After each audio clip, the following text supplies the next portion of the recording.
চিকিৎসার জন্য মঙ্গলবার লন্ডনে যাওয়ার কথা রয়েছে বিএনপি চেয়ারপারসন বেগম খালেদা জিয়ার। এর একদিন আগে সাবেক এই প্রধানমন্ত্রীর সঙ্গে সৌজন্য সাক্ষাৎ ও তার চিকিৎসার খোঁজ খবর নেওয়ার কথা স্মরণ করে আবেগঘন স্ট্যাটাস দিয়েছেন অন্তর্বর্তী সরকারের আইন উপদেষ্টা ডক্টর আসিফ নজরুল।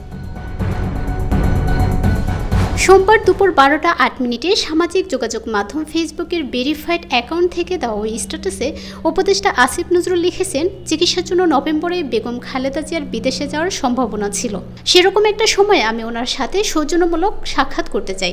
একান্তে কথা হয় কিছুক্ষণ ওনার বাসভবনে। বেগম জিয়া গণঅভ্যুত্থানের ছাত্র নেতৃত্বের প্রশংসা করেন এবং অন্তর্বর্তী সরকারের সাফল্য কামনা করেন। জানান সবসময় তিনি খবর রাখেন দেশের। সেদিনের স্মৃতিচারণ করে পোস্টে উপদেষ্টা আসিফ নজরুল আরও লিখেছেন, আমি ওনার স্বাস্থ্যের কথা, হাসিনার শাসনামলের দুঃসহ সময়ের কথা জানতে চাই। লক্ষ্য করি তিনি একবারও শেখ হাসিনার নাম নিচ্ছেন না। অবশেষে সরাসরি জানতে চাই, এত সাফার করলেন শেখ হাসিনার উপর রাগ লাগে না আপনার? তিনি একটু নীরব থাকেন, তারপর ম্লান কণ্ঠে বলেন, রাগ করে কি করব বলেন, আল্লাহর কাছে বলি। আসিফ নজরুল আরও লিখেন, আমি অবাকই হই 15টা বছর শেখ হাসিনা কি জঘন্য অশ্লীল মিথ্যাচার আর নির্মম নির্যাতন করেছেন বেগম জিয়ার প্রতি এবং একই সঙ্গে ওনার দলের হাজার হাজার নেতাকর্মীদের প্রতি, অথচ একটা খারাপ শব্দও তিনি উচ্চারণ করলেন না শেখ হাসিনাকে নিয়ে।